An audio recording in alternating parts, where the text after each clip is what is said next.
Tonight, warnings of dangerous winter weather are posted from Washington state to Washington, D.C. An ice storm is blamed for multiple pileups today, including one involving at least 100 vehicles in Fort Worth, Texas.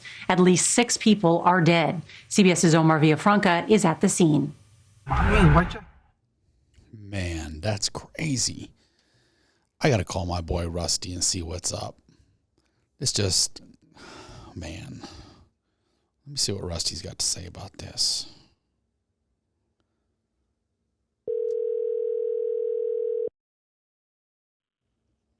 Hello? This is Rusty's Garage? This is Rusty's Garage. How can I help you, sir? Rusty, what's up? It's KJ. Same home. Enjoying the beautiful weather in Texas. Man, I'm going to tell you what, beautiful. That's funny because I was just looking at a video of the news about the big pileup that took place out there. 133 cars. Oh my goodness. And, from, just the average day citizen, or even, when you got a gentleman like you, who knows mechanics. I mean, what went through your mind? Like what could have people, I mean, in Texas, I guess you don't really prepare for that, but when it comes to winter driving, because we talked about that last week, like how diesel can gel up. Correct. Man, was there any talks amongst the mechanic community of, maybe like what people can do to winterize their cars, be better prepared? So that situation, I don't want to say winterization was even a factor. It was more of a safe distancing, traveling between one another. They're following too close, going too fast for the weather. It didn't look foggy. That's the one that usually gets me for these multiple car pileups, is the fog is a factor. Okay. But this is a 36-year deal for Texas. They haven't had this kind of weather since '85. Wow. These people some of them have bald tires. They're not even used to being in this kind of stuff, so they don't ever have. They're not changing their tires every couple of years. They're running them down to the cord. Where up north, that's right around December time frame. You'll know if you can get around or not. You're getting new tires the minute you start slipping. Down here, you don't have this kind of ice. You don't have this snow. So I would say in that accident, tires are a factor and safe distancing between one another. And then again, I guess the visibility could be a factor. But it was a pretty tough deal to watch, and 6 people did lose their lives. It was awful. God, that's heartbreaking, man. So, It is. Wow. So how are you and your family doing? Better now. Our house almost burned down earlier today, so that was nice. Was that from self-inflicted, or like Godzilla came? I was get an insurance claim. I do not believe my wife was trying to get rid of me. I don't think that was a factor. I think a lot of it had to do with a wire twist nut up in the attic in one of our furnaces, and it started arcing against the actual ducting itself, the metal ducting, and it was triggering our breaker. And I kept just hitting the breaker, which that was a little bit on my fault on my behalf. Okay. So I kept hitting the breaker, hoping to get our heater back on. Well, after the 13th time of doing that, it started really doing some work, and Darlene smelled the actual burning smell of the electronics through the vent because it was coming into her office. Okay. So I don't know if Asians have better smell than Caucasians, but she smelled it first. Well, I'm gonna tell you, I'm half and half, so I don't know. Okay. I don't know which one smells better, but I'm gonna tell you what, I can smell fish sauce from 3 miles away. so there might be a factor. She caught it first, and she said something, so I'm running around the house looking for anything on fire. And so after closer inspection, I pulled the actual. There's a fan inside your heater unit. Pulled that out, verified the wires, and then found the wire twist nut that was bad. So wow, so crazy stuff. But other than that, we are staying warm out there. The rotating brownouts is what they call them. Those have stopped now that it's starting to warm up. We're up to like 32 degrees, so they're not shutting off for power every 20 minutes. I bet I had 80 power outages since Monday. Oh my gosh. It was a little bit too much for me. I was kind of getting burnt out. We just sold our generator when we left from Virginia to come here in August, so that was our fault. Man, KJ Studios would have got shut down. Things get a little chilly. With no power, we would have been in trouble. But not absolutely got a lot of love from my peeps in Texas, and I know I got a lot of folks there. You, my buddy Rico, my buddy Ramon, Janelle and his here. wife Ruya. Oh, right. So they're out there, and here I am out getting elk meat being brought to me by my buddy Gavin, and I'm out there in my elk meat. Yeah, he goes out and hunts and stuff, and he promised me some elk on his next catch. So he brought it and delivered it, and there I am out there in my little wife beater, while everybody else is freezing in San Antonio. I'm outside in Vegas in the wintertime in a tank top. So I think you, Arizona, and Florida, everyone's kind of mad at right now. Well, hey, there's lots of desert in Vegas. and listen, that is true. No one's mad at us. Let me tell you, quid pro quo, because a lot of my peers, I'm seeing them out there in their big ranches and big old pools, and everything's bigger in Texas. Yeah. So listen, you got the storm that hits you. What are you gonna do, right? And so we don't need to get into politics, because you're seeing the shit storm. We're seeing the shit storm that's coming out, and I've seen both sides. And then you got Senator Cruz getting crushed for going to Cancun. But that's getting a little rough down here. Yeah, but it's okay, because this is the shit we would talk in your garage anyways. So absolutely. So it's okay to start the show, but I wanted to ask you a question when it comes to mechanics, and it goes to the fact that you said you almost burnt your house down. Yep. And this is a systemic thing I see in Vegas all the time, and maybe you've seen it in San Antonio. Never more in my life, and I've been around the world. I've been to the East Coast one time. That's when we met, and then everything else has been pretty much West Coast. Okay. I have never seen more cars on the side of the road on fire since I moved to Vegas. Oh, that's a big one nowadays. Okay, so let's talk about that, because you brought up the house almost burnt down based on a fuse.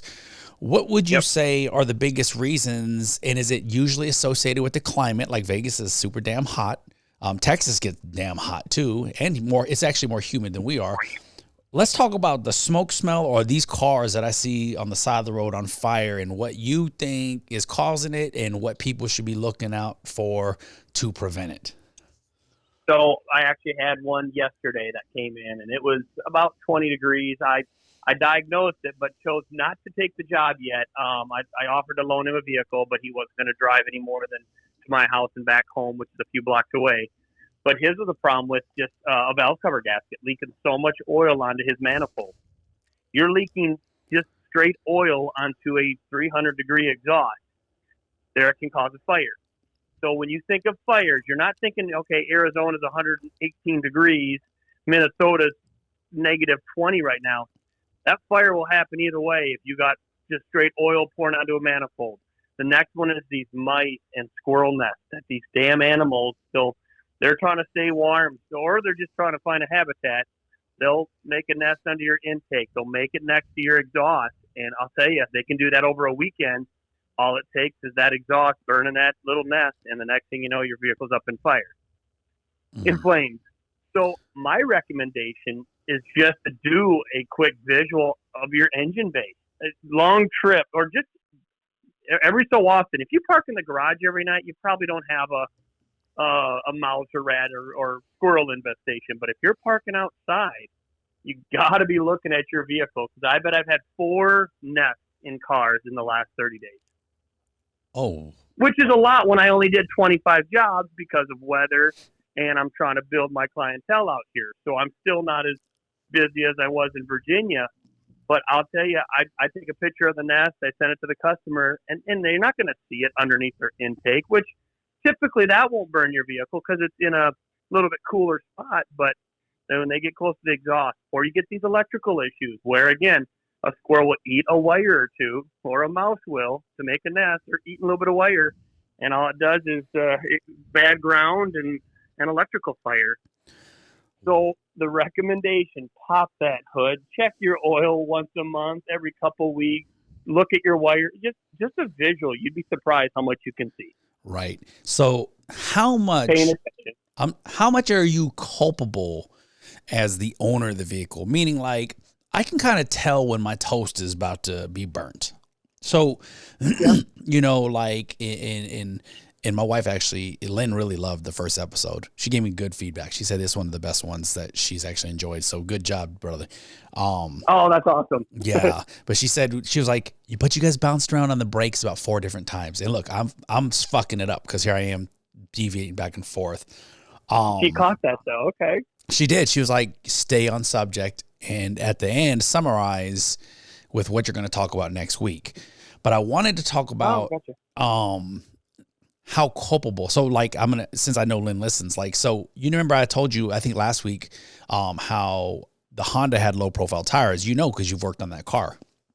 Yep. And I'm highly sensitive when it has stretch tires when someone else drives it, because people will curb the shit out of the wheels because there's no rubber to protect it. And so when Lynn would talk and she'd be like, look, I just drive. I'm like, but just because there's shocks don't mean you have to hit the pothole.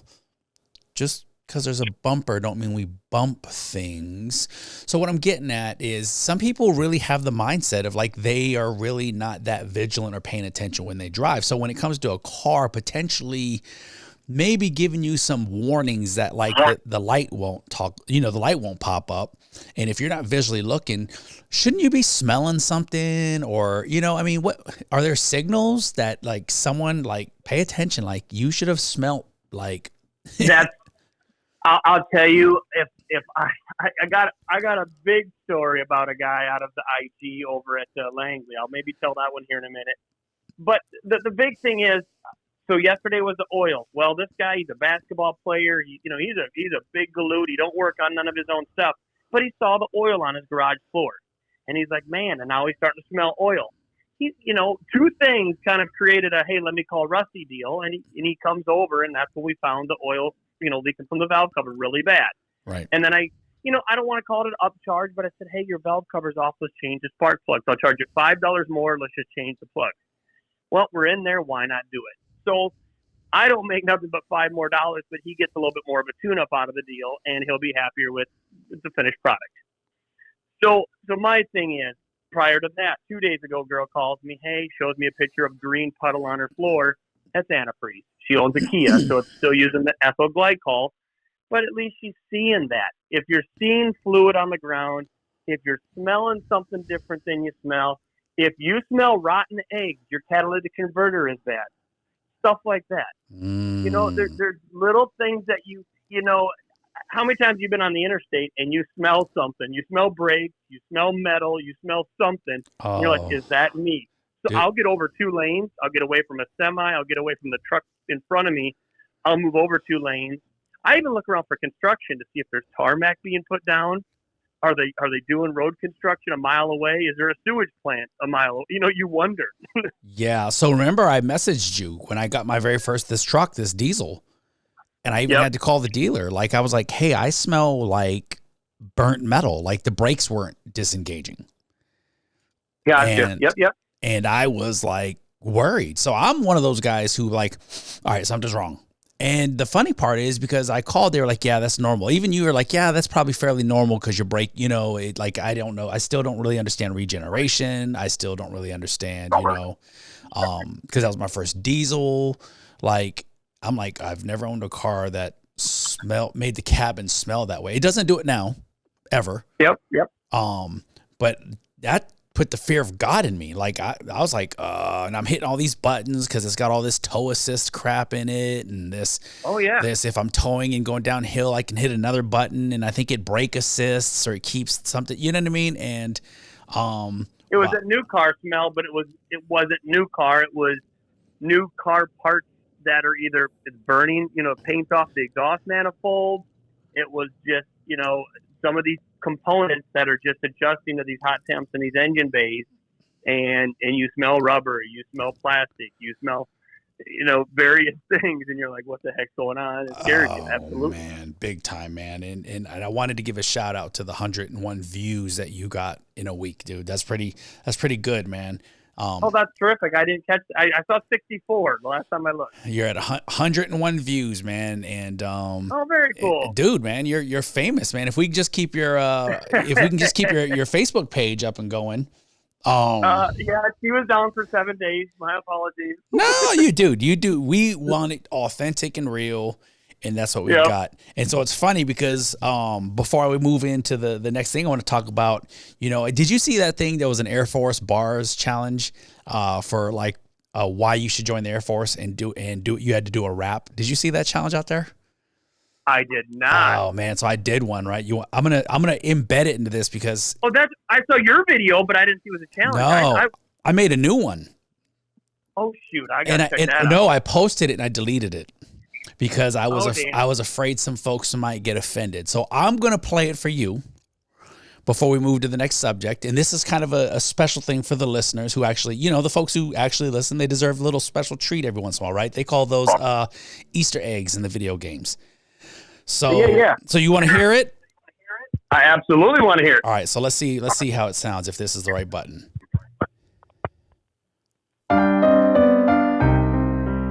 Can you hear it? I can. All right, let's see what you think.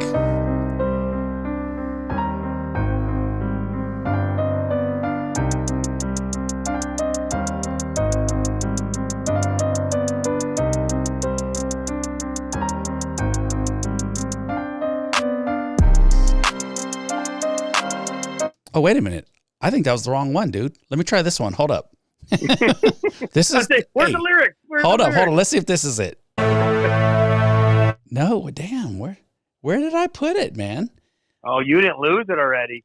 No, I'm trying to think where I put it. Holy smokes. Maybe I thought I was pretty sure that was it. Maybe I'm just going to have to like publish it because yeah, holy crap, man. You don't think a major record label has it already and they're already going to start to do something with it? No, now I feel bad because I'm trying to think where it went, And I say the same thing about my numbers, my 10 millimeter wrenches and ratchets, and I lose those on a daily basis. Dude, holy smokes! I know it's got to be on here because I recorded it on here. That's so crazy. Yeah, that is wild. I was trying to surprise you, and I guess I surprised surprises. I surprised myself by not knowing where the fuck it's at. Hey, I was surprised earlier when my wife had the bedroom at 82 degrees. She's from the island of Guam, like we had talked about. Yeah. And she is 72 on her thermostat, but she has it 82 in the room because I don't know what the hell she did, if she sealed up every window or what, a little better. But she surprised me with that. That's the whole surprise thing. Yeah, no shit. All right, I'm going to try pushing one more button. If that's not it, then we're moving on. Let's see. All right. These nuts. Nope, that's definitely that was the Duckworth. Was Duckworth. That's Duckworth. So, oh man, and I think this is the one you've already heard. So, all right, I'm gonna have to figure out what the hell happened to it, and fuck, I'm fucking. We can put it on the following. We said probably 2 more weeks. Yeah. All right, I will make sure I find. Actually, I should just load it and then see what people think. But anyways, okay, I'm gonna load it up. And then I will send it to you via text to click directly on. Terrific. And that's how it goes in KJ Studios. I'm anxious to hear it. Oh, yeah, I think you would like it. I actually took it off because I thought somebody might get offended about towards the end. So I wouldn't. However, I'll tell you right now, we are having a fight down here over the food at this grocery store. They're throwing it all away. Well, the power was intermittent, and here's that whole debate, but they're throwing all the food away because they said, well, it's spoiled. Well, how do you know it's spoiled unless you've opened it all up and verified it's 100% thawed, or do you give the stuff away to somebody that's in need of food? Yeah, I would give it away. So here's, no, 600 people responded, and I'm one of 3 guys. They're like, give it to the homeless, give it to a shelter. Let somebody that is struggling in their trailer or something that needs food, but don't throw the shit away while they're all worried about lawsuits and okay, put big black marks on the packaging or something that verifies it was given away and it wasn't sold. And But you know what? Somebody could change the packaging and say, "Oh, I bought this yesterday," and they got proof of it. And guess what? They'll eat the rotten food or whatever, and try to make. Who knows, man? This world's crazy. No, that's ridiculous. Every way to get a buck. It's like the gorilla girl. Oh my goodness, isn't that ridiculous? Like, and she's got 21,000. She's gonna walk away ahead of the game, and the lawsuit I hope is thrown out. But she'll still have 21 grand. yeah, it's Good for her. Imagine getting paid for being fucking stupid. You know what I mean? I mean, it's like that's like cracking the code right there. It's very unfortunate that that's the case. I hope if Gorilla Glue pays out, I hope they go into the hairspray business. They need to. Well, you saw the guy that did a week later. He wanted to prove that she was full of crap, so he did a red Solo cup on the front of his face, glued the Gorilla cup to the front of his face, and had to go get it surgically taken off. Yeah, dumbass. You can't fix dumb. No, you can't. But actually, it's funny. There is a good news story, though, and it comes from you. So I saw a video you posted. Like, what is this that you were towing someone?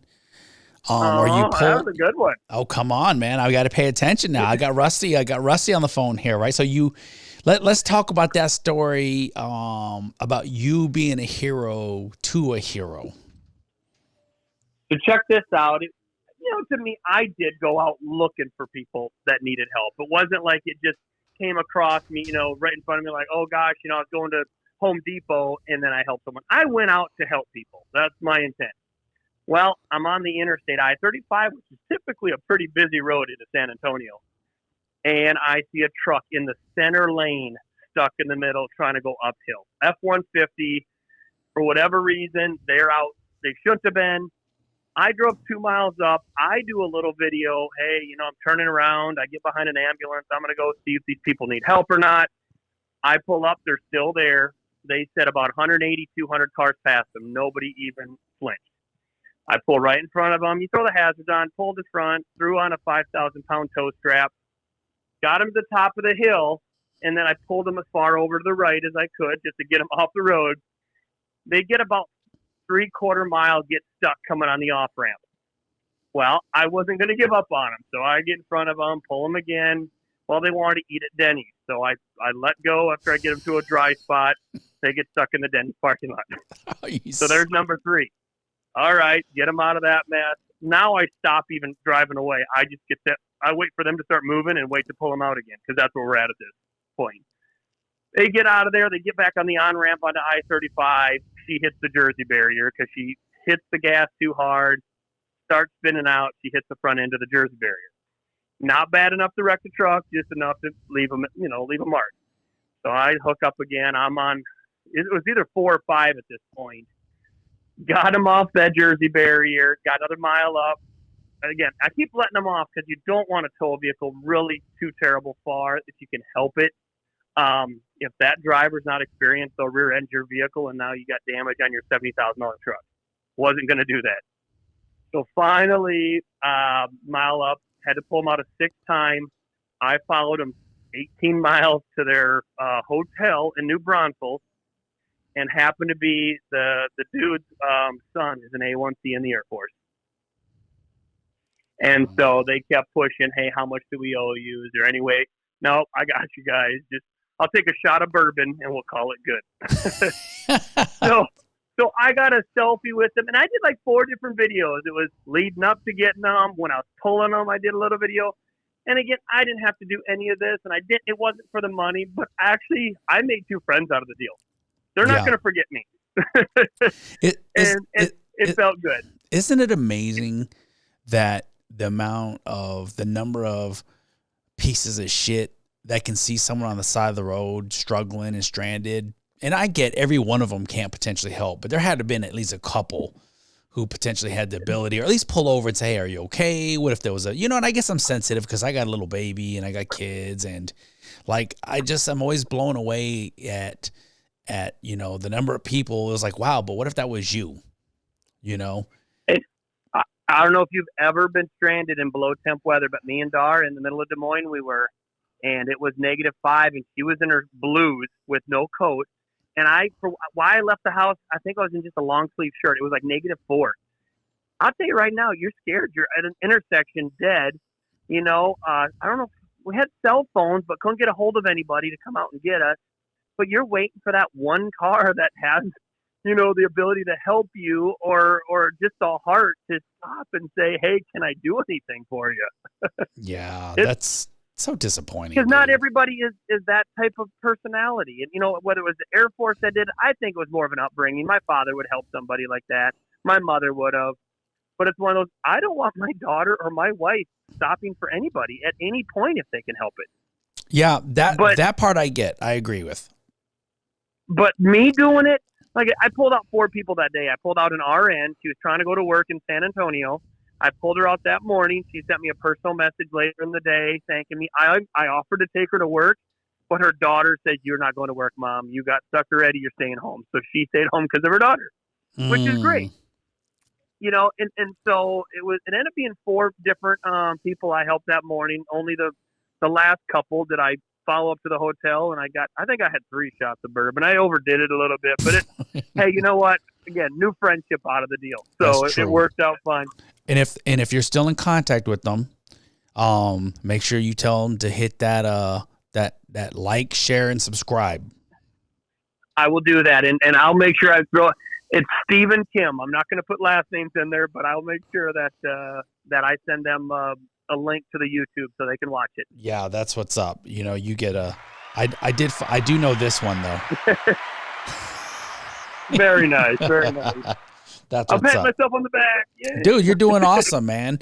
So my next biggest frustration with a car that I have all the time, and I just had it, right? So let me give you the preface on this, right? So we trust mechanics. We talked about this in the first episode, and usually when we trust them, the biggest thing we focused on last episode was how we feel like, are you really charging me for this service, or what's the margin, like 400% markup? Yep.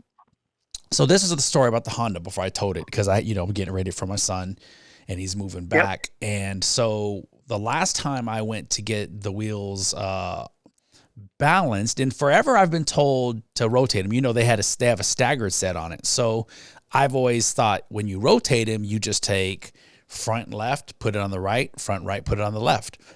And they're like, nope, these are staggered. You never rotate them.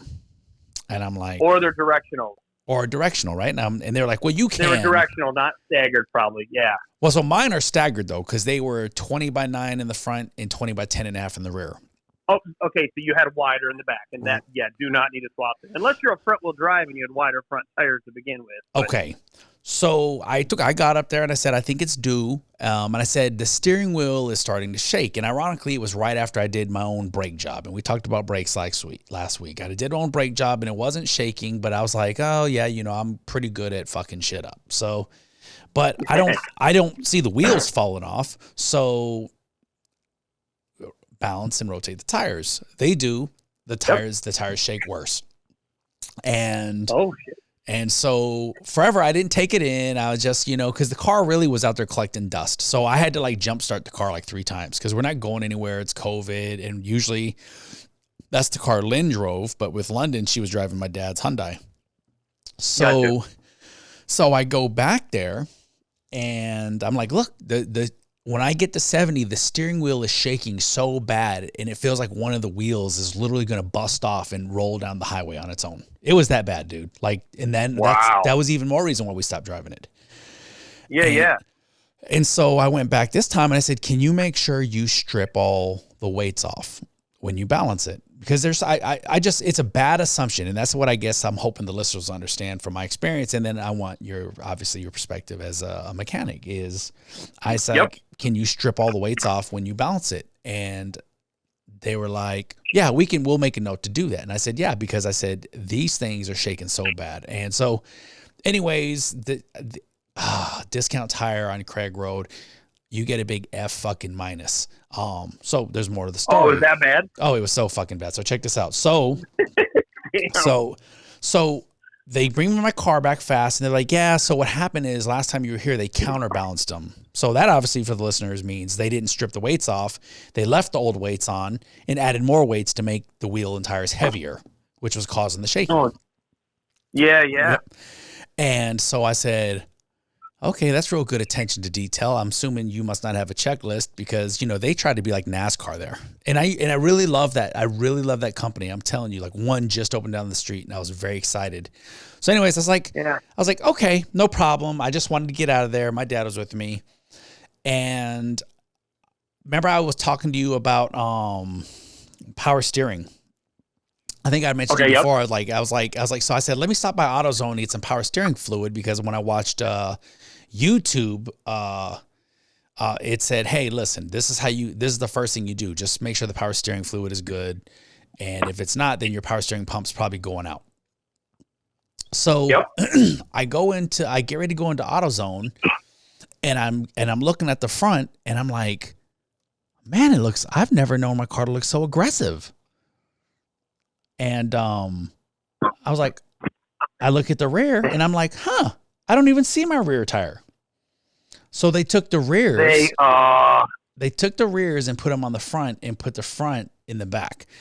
So thank God I was just like not even a block and a half down the street. So I go back and of course I'm irritated because I'm like, I hope all the bays aren't taken because COVID is limiting how many customers. And so I pull up, I'm like, hey, you guys fucked this up. I'm like, you put the rears on the front and the front and the rears. So they're like, okay, pull up over here, blah, blah, blah. We're going to fix it. So wait there about 30 minutes. The guy comes back to me. He said, hey, we fixed it, but one of the bolts wasn't coming off. So they broke one of the lug nuts. They broke one of the lug nuts. They stripped it, which means I said, wait a minute. I said, so that means your idiot person must have put it on wrong. Because you didn't tell me there was a problem taking it off when I first came, and I just came back. Correct. So your guy fucked it up.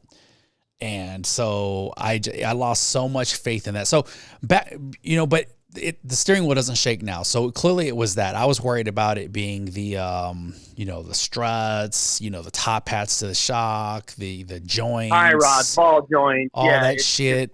Sway bar end length. All right, so talk to me about shaking steering wheels because I think this is a big common one. It's even on the commercials with is it Amco? All these people who fix stuff, they're always talking about the shaking steering wheel.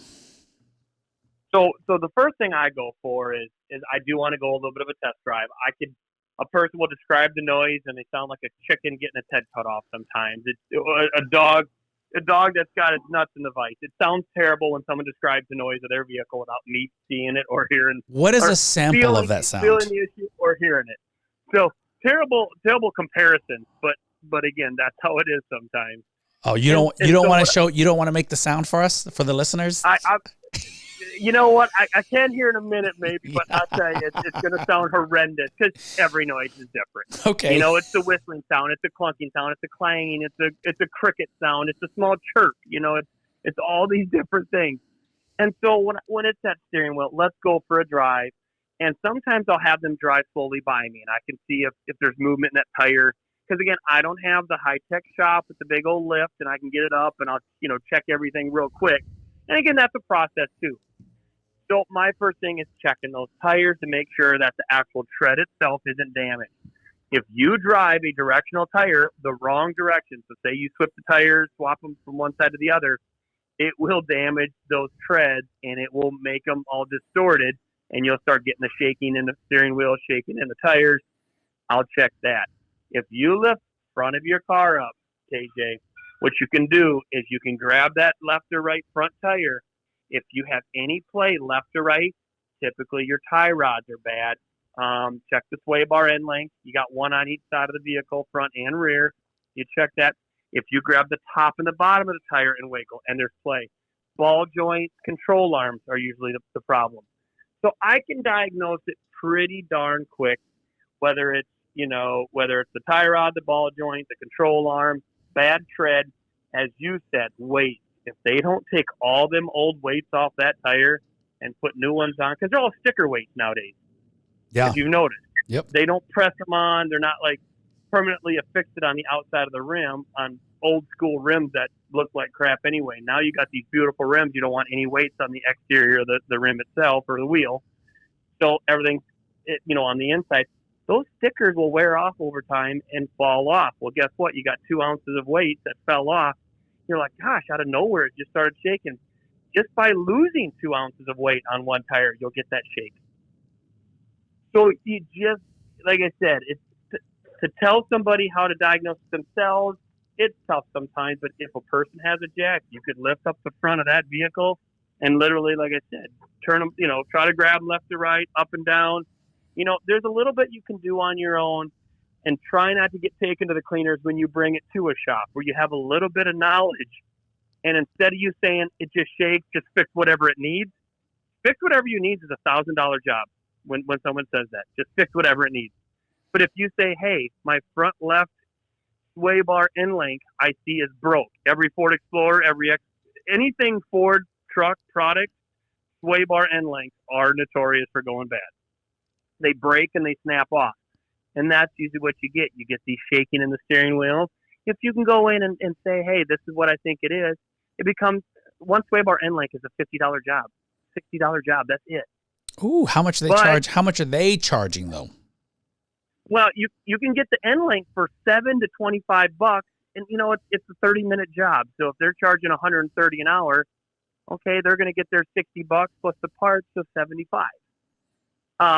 If I do it, I don't even play around. If it's already snapped, usually they'll kind of fall right out.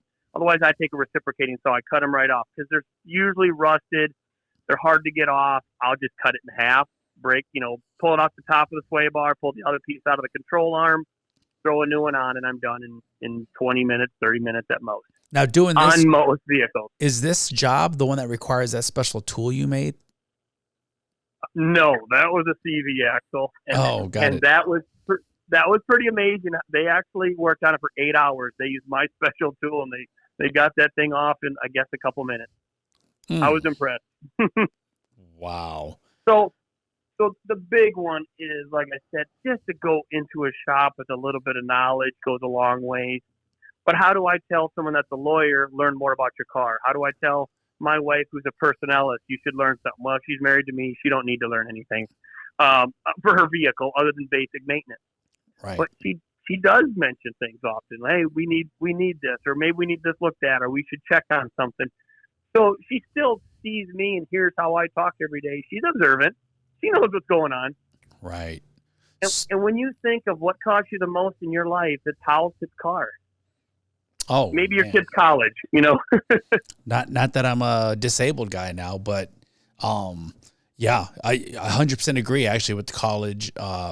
Definitely the car. I was just talking to my oldest son about just payments of a car nowadays with insurance. I'm like, that's a house note almost. It's ridiculous how much cars cost. And it's to that point. And to get a good car, and I can't guarantee that $1,200 payment any better of a vehicle than that $180 payment, depend on the vehicle. Yeah, I will prefer to lie to myself on that one because I love this truck. Right, same here. And so I actually got the GMC survey, and it was really funny because one of them was visibility, like how satisfied am I with the visibility, or is it much harder to drive? Something like that. I was like, yeah, it's a big giant truck. It's way harder to see. I'm like, wow. Okay. But like I was like, I love it. I said, besides the fact that, I just felt like when they, what's it called? When you accept delivery, yep. I think the girl was just in a big hurry, like, to be done, or she was off shift, and it was basically like, okay, they helped me set up the OnStar, and like they showed me a few things, and then I'm like, well, what about this? And like when I told, all right, so I'll give you a prime example. Shoot, you may be able to answer it. So when my wife drove it, or when we were talking about her driving it, she was like, when I turned the left turn signal on or the right turn signal on, her old car used to show on the camera, the cameras would activate and you could see if there was a car there or not. So yep. My truck does that, but it only does that when I'm towing. Oh, interesting. But I mean, it probably could be something that I can just turn on. You're talking the mute mirrors, the actual turn signal in the mirrors itself? Yeah, so let's say I'm driving down the highway and I want to merge left to pass, right? And I turn my left turn signal on. Her car and even when I tow it in this truck, the camera, the picture where my stereo is, it will activate the camera and show that nothing's there. But you know what? Just don't do it. You're right. And I know cars like that. Yeah, my truck don't do that. yeah, so it does it when I tow though. So I didn't know that. Remember, I towed the Honda. I said, no, I don't think it does that. And then when I towed and I turned the left turn signal on to the right, then the camera activated and showed me on my screen that there was nothing in those lanes. But once I was not towing, because your truck, just like mine, is so smart, it knows when I'm towing something. Correct. The camera sees that item behind it. Yep. Right. It activates all this stuff. So I don't know if it's in my camera settings, because the one setting I really rely on a lot is the 360 degree camera and the one that shows the front and back, like especially when I'm trying to park. Yep. And so I was like, well, if it's between turn signals or this wins. So yeah. Yeah, true. Okay. It's funny from one vehicle to the next, the options they have, to think like our Lexus has a little mouse pad in the center, to activate your navigation. Whereas in the truck, it's all touch screen. And in older vehicles, you had like a little remote or something. Like it's just funny from one vehicle to the next what the difference in options are. And you wish you could take all the cool stuff from all the years that you've had neat vehicles. My 84 Camaro Berlinetta, I could pull the dash, the actual instrument cluster pull closer towards me. Actually, the plastic bezel would pull out, so you felt like you're like Knight Rider or something. Oh, the things that we thought were so badass when we were younger. Oh, it was so corny. It was just a little piece of, it's on each side of the steering wheel, but you could pull it like 2 inches closer to you. Like, oh gosh, now I'm in a cockpit. Now that I pulled these two pieces of plastic closer to me. Well, you know what? We should take a trip down memory lane real quick, right? So let's go back and forth with shit that we thought was cool. Not just me and you, but everybody, right? So I'll start, and I bet you're gonna win. Okay. But I'm gonna go first with the rear view mirror that had multiple rear view mirrors all the way across the front of the car. What vehicle are you thinking of specifically? Oh, any of them, right? So I remember being a kid, and my dad's friend had a Datsun B210, and he had one of those. It wasn't a mirror that comes with the car. It's aftermarket, where it had all the mirrors. And I was like, is that to check out all the chicks?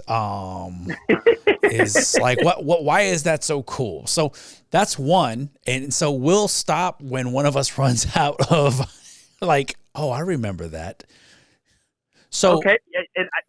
I was not in a lot of vehicles that had, but it was like I said, it was an aftermarket mirror that you put in. Right. It's like saying everyone that had the funny dice back in the day, how cool that was that everyone thought they were cool with fuzzy dice. So are you going with the fuzzy dice? No, I'm not. No, that's a terrible one. Okay. So I will use something from my first car, and it's not what I just talked about, but my radio was on an actual pivot, basically in the center of the center console, and I could turn the radio to me to adjust channels. You could physically turn the whole radio to the passenger so they could adjust it. But it was on an actual pivot point where it would completely turn. And you'd have to look it up to see how corny it was, but it was cool as shit back in 1994. Wow. Wow. So my next one was when you changed your windshield wipers out for the double windshield wipers, like 2 blades per wiper with the big fancy color. Yep. I don't think I ever purchased a set of those. But did it really clean? They sucked, by the way. But you you felt cool. Well, what you're thinking is you're getting double the, rain off your window. What do you want to say? Yeah, you're doing twice as much work cleaning the water off your windshield when you could have just put Rain-X on your windshield and never need to use a windshield wiper ever again. I don't know if you've ever done that. We haven't, but it's funny. Let me ask you this. I am super shitty at replacing my windshield wipers or understanding why my windshield wipers feel like they don't work as good as day one, 2 years later, because so much shit. What is it, the wiper, or is there something building up on our windows that. Well, you're in a desert, you know, but I'm sure it was the same in Virginia too, wasn't it? Yeah, there was a time with, I think the Accord, I was like, I changed the windshield wipers, but it still felt like it wiped like shit, and there were still streaks left versus a good clean wiping of the window. And someone, I think, I don't know if it was you or someone told me that, like, they were like, yeah, have you had your car waxed? And then, like, you know, like when it gets on the windshield, it pulls off some shit. And I was like, if you are bad at maintaining your windshield wipers, which you can do, you put like a silicone lubricant on them, you know, once a month, every couple months, just to get some kind of moisture on them so that plastic doesn't crack as often. I see if you get 12 months out of windshield wipers, you're doing amazing in this world. Some people, you know, when you're talking a $25 windshield blade, you know, windshield wiper, and you need 2 of them, you want them to last at least a year. So what if you replace them and it's still wiping like shit, though? Is there potentially something on your window? There is, and I will tell you this: you get debris. You know, if you park under trees, you got sap. You get even rail dust. You get that on your paint and stuff. You get any little debris in your windshield where it's lifting up that blade a tiny bit and it's not taking everything off the windshield. To me, it's just cleaning your windshield better. You could have a detailer clean it professionally. Even, like I said, the Rain-X. You literally spray the stuff on your windshield. You'll use one of the little round applicator pads and let it come to a haze where it's dry. Wipe it off with a terry cloth. If you're doing over 30 mile an hour, you don't need your wiper blades ever again because it just shoots off your windshield. Oh, really? Oh, Rain-X is some great stuff if you apply it correctly. If you're doing 60 mile an hour, absolutely no windshield wipers if it's raining, which you should be going terrible fast if it's raining. But again, you know what your car is capable of. If you're not like, you know, in a spot where it's got like puddling water on the road where you're afraid to hydroplane. But if it's just a drizzle, man, Rain-X, and if you're going a good speed, it just comes right off. No windshield wiper required. Okay. All Note right. yourself. I'm gonna make sure I keep that in mind. So I don't know. It's your turn. Coolest thing. Thing. What I thought was pretty neat in my 91 Eagle Talent TSI all-wheel drive was it did have the automatic seatbelt back in the day. Good or bad, you didn't get a ticket when it automatically came on. But did you put the lap one on? Never, because the cop can't see that. Okay, so that's maybe not the right answer, but it's my answer. Hey, listen, we're not here to talk about safety right now. Now we can put a caveat that when you jack your car up, Rusty's Garage absolutely advocates that you use jack stands and follow all appropriate safety protocols. That is correct, and the Silco has to either be in the garage or within close distance while you're working on your vehicle when it comes to me. Yeah, absolutely. Okay. Southern Comfort. Okay, man. Okay. It's on me now. As I told you, I probably would lose. Okay. I would replace my shifter knob with some cool, fancy aftermarket one that was like a crystal ball or an 8-ball or. Oh, that was huge in our day. Big time. And you know, what was that worth? 4 horsepower? Yeah, just a little bit less than when I put a sticker on the back of my car. You know, I put one of those. It got me pulled over because I put badass boys drive badass toys on my Camaro. Cop pulled me over asking if I was a badass, you know, and that's his only reason for pulling me over. Are you serious? Oh, yeah. Yeah. This is in a town of 5,000 people. You know, they pull you over if you claim to be a badass. I just got to say, why the fuck didn't we start defunding them then? No, I'm just joking. Well, I'm just joking. Now back to not doing politics, but Minneapolis is definitely not happy with defunding. I'm not happy with it either. And you're seeing that whole narrative is changed around. How ironic. Isn't it real ironic? Quick, we don't. Isn't it ironic? It is. Don't you think? Yeah. Do you know the rest of that song? Can you finish the rest of that? Is that the Alanis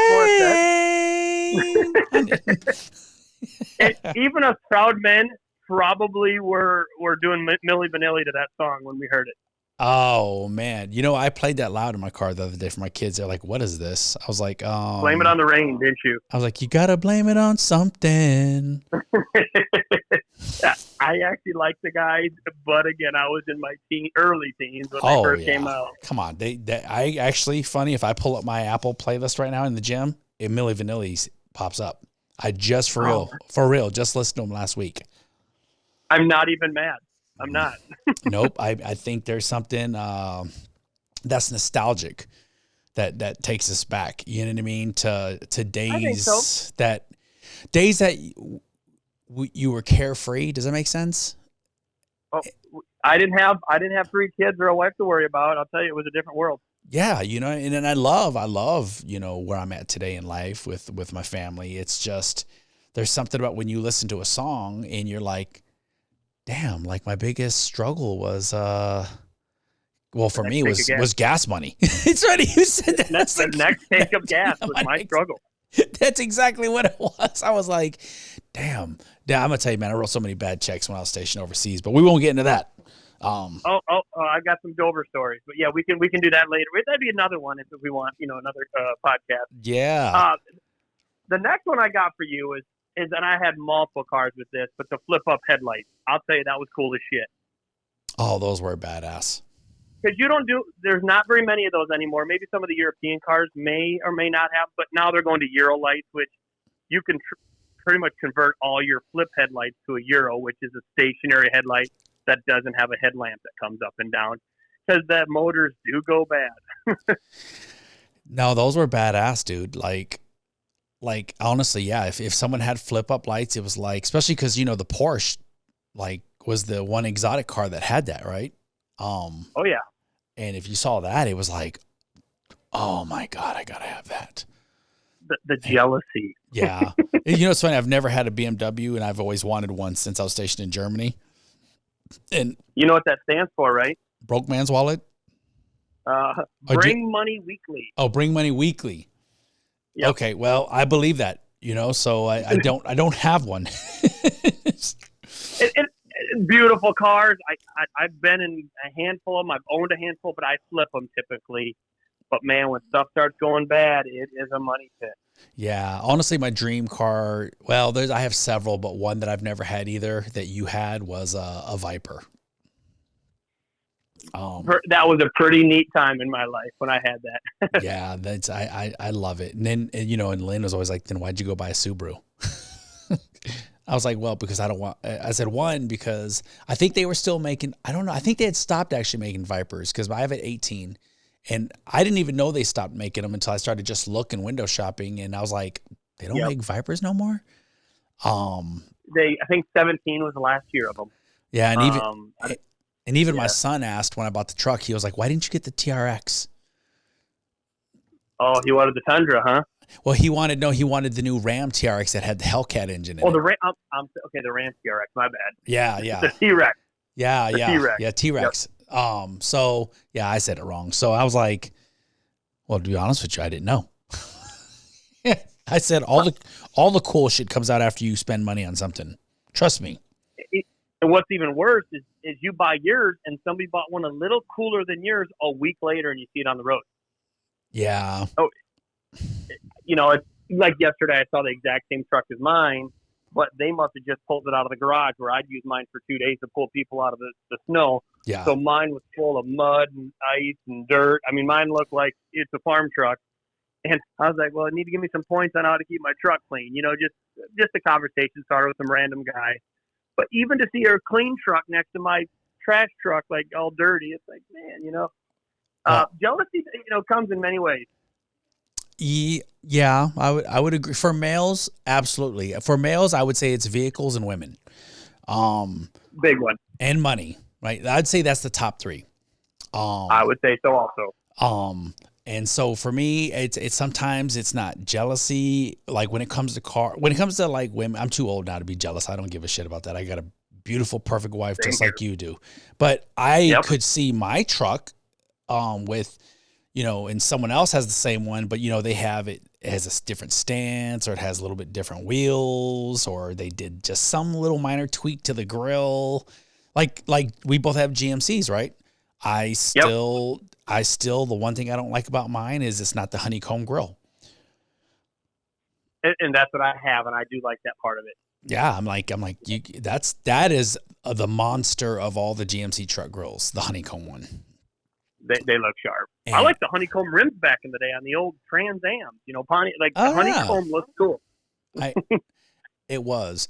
So what, all right. So I think we could go back and forth with the cool shit, but let's open it up a little bit for more like, what was the cool thing that the ladies were like, that's not a big deal? So I'll go first. I'll go first. Yeah, go ahead. ahead. My loud stereo. You loved it. They didn't give a hoot. Lynn is like, that's so stupid. Like I don't even think the stereo ever got turned on ever again. That's her.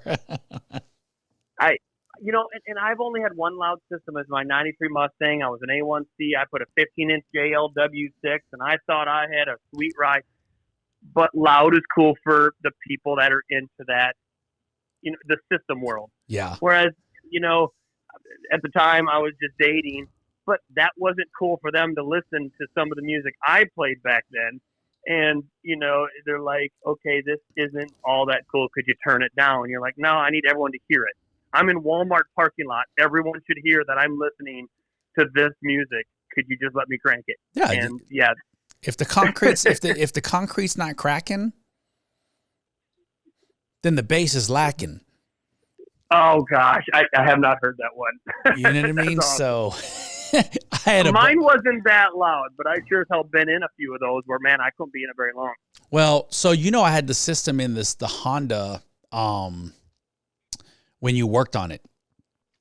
Oh, yep. But you never got to hear it at its full potential because when I moved, I didn't realize how the factory stereo just cut the performance out because it wasn't really suited for the wiring, and it wasn't putting out the wattage. It just couldn't. So I went and got the aftermarket Kenwood. I love Kenwood. I also love Alpine. And I got the expensive Kenwood and the Foz. Like, then they reprogrammed it. Like, the guy had a laptop in there and he's doing this stuff. And then it got soundproofed, had all the Dynamat laid out through the car. And it was just monster. It was just ridiculous. Like, I loved it, like, I always loved it, honestly, because when I'd go through the gate, you'd always have some young airman who probably thought I was another young airman. Then they wouldn't tell me to turn the stereo down because they saw the stripes on the sleeve. Yep. But I mean, I was always cool with them. I was never like trying to disrespect them, and I always turned it down before I got to get my ID card checked. But they would hear it. You know what I mean? Like, I think I would go through Langley like that too, the NASA gate all the time. But those guys were different. But yeah, I'm going with the stereo. They're into that stuff too. Oh yeah. Come on. So what do you think yours is? Mine was the stereo. And mine was loud exhaust. So I had at 1.3 vehicles I don't do mufflers. I'll do either the cat and no muffler, or no cats, and I'll do like an O2 simulator to tell the computer not to turn the engine light on, and then have mufflers, like a 40 series Flowmaster or something. So coming through Langley as a master, I had the Corvette that basically deleted mufflers. It had the high flow cat, and that thing was it's deafening. How's the drone on that? Old people, what's that? How's the drone on that? Just really bad? Like obnoxious bad? If you ask my son, fourth gear, 45 mile an hour, he wants to jump out of the window. It's that bad. Oh. However, you keep the RPMs a little higher. It's actually better at a higher RPM than it is at that 1500 to 2200, where you literally want to jump out of your skin. It's so awful. Oh, amen to that. So drone in my Grand Prix, I just have cats, and I removed the cat. I only have the resonator, and then I have no mufflers. And that one's amazing, but there's certain speeds, certain RPMs. You're just like, oh my. You can't even have a family in there because they're all telling you how much they hate your car and how it sounds. Yeah, Lynn hated it. So what is drone for the listeners? Like, what is drone? I don't have the actual definition of the Urban Dictionary, But to me, it's just the vibration you're getting from the actual exhaust. The muffler is quieting everything down. And to me, I think it's just that RPM that's jumping around off your exhaust and then vibrating through the interior. Yeah, It wasn't designed to have no kind of, no restriction on the exhaust. You go look at a dragster, how deafening is one of those cars with no exhaust and you got 10,000 horsepower? I compare it to, so if the listeners are not into exhaust, which me and Rusty both are, is if you've ever had someone roll down just one of the windows in the car. That's awesome. And you get that fucked up sound, like the seatbelt's flapping all over the place and your ear is just like, is that a fair comparison? I tell you, I've never actually compared to that, and I'm going to now. Because if you roll down one, roll down the other side, darn it, because it's bad. Yes. Hey, I think I'm teaching you some things, actually. Oh, well, and I think about drone to me, and I never compare it to the window thing. Well, window thing is a nuisance, and the drone is well, I guess that could be an annoyance or a nuisance also. It's what are you willing to deal with right. modifications on your car, to where these people put so much on their vehicle and now they're annoyed because they did all this shit to it and it made it 900 horsepower, but they don't want to drive it. They're going to sell it because it made too much noise. It had too many creaks and rattles and stuff because now you pushed it to its limit or something. Well, I'm going to tell you this. My sponsored moment is AWE exhausts. Because that's what's on the Subi, and that is it is a phenomenal, like the rumble. What company is it? AWE. I've heard of them. Okay. Yeah, and they just made it to the States about 2 years ago, so it's a European exhaust. Gotcha. And they don't make it until you order it.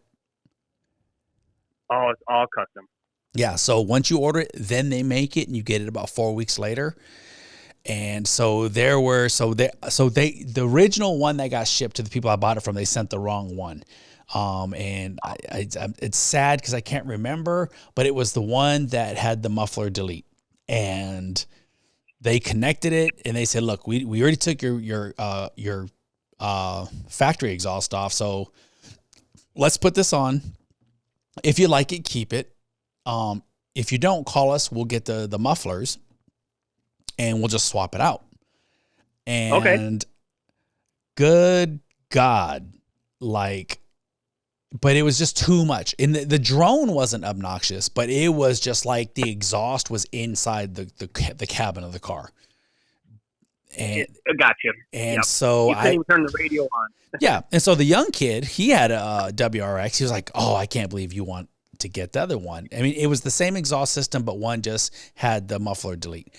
And I said, dude, the other one, why I wanted it, said that you don't lose the aggressiveness on the outside, but it's not as loud on the inside. And I said, I don't want to do that no more. You know what I mean? I said, I kind of want to be able to enjoy it still a little bit. And I don't regret it a second. It is a phenomenal exhaust. When you're in Vegas, we'll drive around in the STI and we'll do a cold, hopefully if we have time, I can do a cold start. And then you can hear, because that's okay. Cold start. Why that's is that? That's the best determination of a good exhaust. Okay. Cold start. Why is that? Yeah, I don't even have the sign. You're going to get me a couple times. I'm going to look like a fool on this podcast. Fuck. The scientific way of looking at it, it's like a diesel truck. Go on, and I call it Toc-Tic. I just stick with Toc-Tic. It works for me. But go on there and you see the cold start diesel.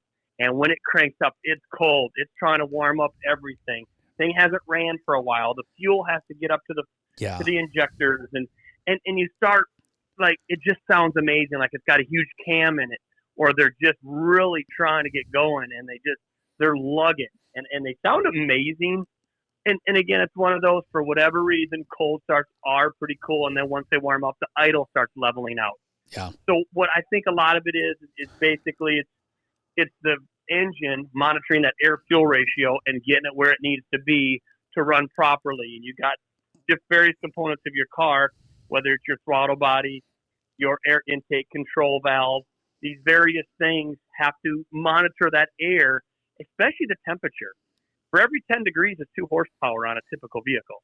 You got a 100-degree difference in Arizona or Nevada versus Minnesota. You might have 20 more horsepower in the cold than you do the heat. You know that, right? I didn't know that. Cold dense air is more horsepower. Yeah, because that's right. Nicer. Because when I was gonna when my warranty expires, which it had I bought the truck, that's when I was willing to do the cold air intake. Yep. And the downpipe, because the cold air has better combustion, correct? It's thicker. It's like the air's thicker, and okay. for whatever reason, it produces that extra horsepower. You know, and it depends on the horsepower of your vehicle to begin with. If you're 400 horse, you might get more than that. But when you drop the temperature in your intake by 140 degrees on some of these cars, I mean, that's where you get your 2, 3, 800 nitrous horsepower increase, because you're just throwing this mass amounts of cold air into your engine. And so that was a little off subject. The cold start is due to the engine trying to compensate for everything going on. Because you could have ran it the last time in one temperature, and now it's negative 40. Your engine's going to run way different negative 40 than it does in 112 degrees. Yeah. You know, when's the last time you started your Subi in Minnesota in negative 23 degree weather? Never. But I would tell you, it runs like shit in the summer. It just doesn't. It performs better in the winter. It does, and it's just one of those. And guess what? It's going to have to. I don't like to use this term than this instance, but it has to retard the timing. So you either advance the timing or you retard the timing, and that's what you're doing. It's most likely retarding the timing because you got to pull some power off because you're getting this hot air, and you don't want to basically detonate the cylinders. And if you run too lean, more fuel or less fuel, more air, then you get basically the detonation sound, which sounds like you got marbles in your engine. I don't know if you've ever had that. No, it's funny. It happened in the summer right before my thing exploded. Remember I told you I had the There's a noise for you. It was weird because I was like, I don't have bigger cams in here. You know what I mean? And I was like, because normally that's fairly common when you put aftermarket cams that are bigger and do some tweaks where you kind of get that weird, like that sounds like the car wants to shut off. It's lobing. Yeah. So, but it was weird. I accelerated and I heard like this pop, pop, pop. And I think that's what it was. I think it was running lean or something because it was summer. And then all of a sudden, remember I told you I'd back in my garage and it smelled like pure fuel inside the cabin and in the garage. And so I think just the heat and all that. And so I actually don't enjoy driving the Subaru in the summer because it gets like turbo lag and it just doesn't perform the way it normally does. Do you have an intercooler for that? I don't because I didn't want to mess with anything while I was under warranty. Gotcha. And my good close buddy, Burton Hughes, is the GM of Subaru Las Vegas, the only Subaru here. And, even he was like, dude, don't mess with it while it's under warranty, because everything I did, they advised I could do that wouldn't void the warranty. Gotcha. And now that the warranty's gone, I was like, okay, maybe I'll do an E85 swap, cold air intake downpipe, and then a Pro Tune, which is pretty much what I was told I can do. That doesn't require me to get aftermarket transfer case and differentials. Like they can still handle the torque because it's going to add about 100 horses, which is enough. What do you have stock on that car? 305 horses, all-wheel drive. And then what's your torque is a little bit lower than that, probably being a 4-cylinder. Yeah. So you might be 275 torque or something. Probably, yeah. It's not as fast. It's fast enough, you know what I mean? But it's not like, if I lined up next to probably even any V6 Dodge or even a Mustang, it's not going to take. It might roll with it for a minute because it's all-wheel drive and light. But usually by third gear, that's it. Does it make sense? Yeah, oh, absolutely. You know, and I know your vehicle probably only weighs about 2,800 pounds, right? Yeah, so it's light, it's low. Yep. It's probably I would say a mid 13 second car all day long. Yeah. Low to mid 13. It goes. Some days it goes more than others, but ever since that thing happened, I've never gotten over 21 PSI on the turbo. It stays at about 17.2. So something might need to be looked at some point. Yeah, I ain't sweating it. Honestly, if I hadn't put so much stuff on it, then we would have already traded it in and gotten something that Lynn can drive because she don't drive stick. See, Darlene can, and I kind of get a kick out of her drive. She's 5'1", she's itty bitty, and it's kind of fun watching her in the Corvette, loud as shit, and she's one driving, and I get a kick out of it, but she's not a fan. But if I got drunk or something and she needed to drive, or I broke my right leg for some reason, yes, she could have if need be. Well, we need to get Dar and Lynn in the vet. Lynn's only like 4'9". Oh, see, and 4'10" is the minimum for the Air Force.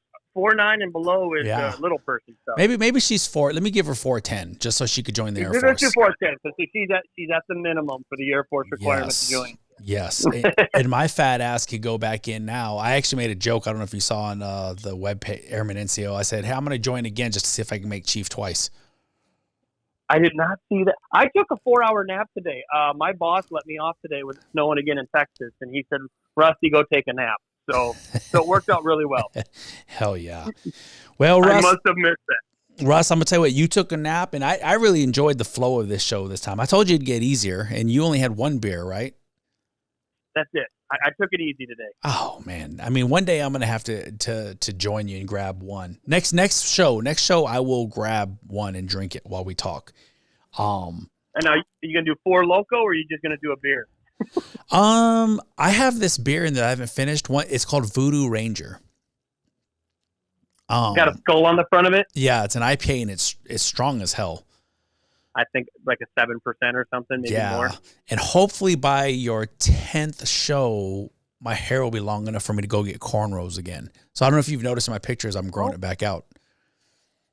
I did see it's definitely getting fluffier. Yeah, I'm going to let it grow out. I'm trying to, I made a goal that by 50, I'm hoping I'll look better than I ever looked. Oh, there you go. You got to go. That's awesome. Well, dude, I got to do something, because, I'm not going to go out and be all crazy jackass for views, but I was like, what's something that I'm into that maybe could be inspirational that, dude, when you run these shows and stuff like that, you're always like trying to think, okay, what can I do? What can I do to diversify? Like I said, you probably saw I updated the logo today. Gosh, I'm behind. It was during my 4-hour nap. Yeah. So no, you'll see. And you know what? I realized where the song is. The song that I wanted to play for you is not in the Roadcaster pre-program buttons. It's on the memory stick that I record the podcasts on that I cannot play while we're talking. So, okay. You learned something. Well, guess what I can do though? What? Because of technology, because I have it saved. I can literally cut our interview where I said, do you want to hear it? And you said, yeah. And boom, I can just slam it right there. You know what? That's awesome. And the worst part is I'm not going to hear the big celebration from you like, oh man, that was badass, but it's all good. You know what I mean? You could put in that crowd chant that you have in the background. Yeah, we'll figure something out. But Rusty, I want to wrap up and talk about, I want to take the boss's advice, but this is your show. But I definitely was hoping that next week we can talk about spark plugs. Okay. And love to talk about spark plugs. Spark plugs, your tool you created. Yep. And you can come up with some random impromptu, like, all right, here we go. Let's put KJ on the spot. Do you want me to email you with what it's going to be, or do I? No, dude, you should surprise me, because you know what? Like, this is all about being, what's the word I'm looking for? We're just being spontaneous. Spontaneous. Right. And if we do combustion in there, that ties into cars. Yes, it does. I mean, we just don't want to do spontaneous combustion, because I've seen what happens to a human when that happens. Well, you should share that story then. Right. But what parting words would you say? Like, you've experienced a lot. You talked about the house almost burning down. You were a hero in San Antonio. There's people in San Antonio. There's people around the world right now dealing with all this climate issues and power going out. But like, any parting words for your listeners out there? And honestly, you know what? I don't know how long. You know what? We could talk about this real quick, or we can save it for next week. You wanted to talk about something specifically. And I said we should save it for kicking it with KJ. Correct. And that was my buddy out in Oregon right now. Yes. Yeah. How long of a conversation is that? This individual could make it a podcast every day for 3 weeks, most likely. All right. So, there's that much information on this. So it's pretty extreme, but it goes into the legal world, which is, this would be right up Duckworth's alley. We could get him involved probably if we wanted to. But it's definitely not Rusty's garage. It is a legal matter out in Oregon with an individual that had an arson burned down this guy's trailer, and he knows everybody in the court system to where he's getting away with it. You know, one of these really dirty things in this world. wow. So you know what? It is. We should do that. And if Duckworth wants to join us, he can. Duckworth's interview, right? Uh-huh. So I'm just going to call him out, right? Is sitting at 30 views. So Okay. let me tell you what that means, especially if Duckworth's listening. So you listen up, Terrell. Uh-oh. Right. He's my buddy. Be nice, but we don't see eye to eye on politics. But he's my dude. Me and him don't see eye to eye on politics. Me and you are more. So he knows that. So I love Terrell, so I'm not bad mouthing him. Me too. He's a good dude. The analytics and data show that when they just sit at 30 views, they are not actively pushing it. Gotcha. And so this is the weird dilemma. It's not a weird dilemma. It's just the fucking fact. When we do this, right, there's money at stake, because we can all agree that monetization is not just money, but it's time. Correct. So if I take time and you take time to sit down and kick knowledge back and forth and tell your story, right? Correct. You need to actively share that shit. And I was sending it individually to individuals in Minnesota. I bet I sent it out individually to at least 25. That's That's probably the number. That's actively selling your story. Does it make sense? It does, absolutely. So, like, if you are really, really trying to sell your product or service, then why would we be sitting at 30 views, right? So I tell people, like, if you just want to do a podcast, then let's do it. But if you're really trying to sell your service, then you have to actively sell your service. Correct. And so we should bring them on. I just don't know. I'm trying to figure out how we would do that, because remember I told you for the first time we'll try to do like a call merge. Yeah. And we should jump on one, like sometime next week. We'll do a kick in with KJ. If not next week, the week after. Is this something that he wants to urgently get out, or is this just something he wants to just put out there? He just wants kind of not the world, but people in the U.S. to start hearing this story. And I will just end with this, because I know we're really close to being done. This man is homeless, and he lived in my backyard for 11 months. I don't know if you remember my stuff on Facebook. Oh, wow. The guy is a unique human being. He's 43 years old. He's homeless. He doesn't want to have his own home. He lived in my shed in my backyard for 11 months, which is awkward as all get up if you ask anybody on planet Earth. However, I took this guy in, helped him out, and he does have tons of knowledge in the legal world. But that's only because he was wrongfully incarcerated for a matter 30 years ago and was released, acquitted of all charges because they found it to be somebody else. Yeah. He started doing his own thing like Rusty did, working on cars when I got screwed over. Once he got screwed over, he became kind of a lawyer on the side without the bar. You know, that's what he is. Oh, wow. And he's there in Texas, or you said Oregon? I actually shipped him to Oregon after we were still friends, but at one point, do you let this homeless man stay with you forever, or do you say, dude, get on with your life? Yeah. Yeah, So at some point in time. He didn't have a driver's license. He only had a passport. So I said, you get me $350, I'll buy the ticket. I'm going to throw you on a plane. Got him to Oregon. He's meeting new people out there, and he's got new stories. But this story is pretty rough on somebody's house being burned to the ground because of a land dispute, and the neighbors burned the house down to get him out of there. All right, so let's do this. You work the logistics on making sure he can get to a phone. He has a phone, I'm guessing. He does. It's one of those. I'll have to give him some minutes because it's a Walmart. One of those cards you have to buy. Okay. Well, if we can work that and you let me know when, we can try for the very first time to make this happen. And we'll go from there. Like this might be one. No, I say we just go impromptu. You just tell me when we're ready to do it. And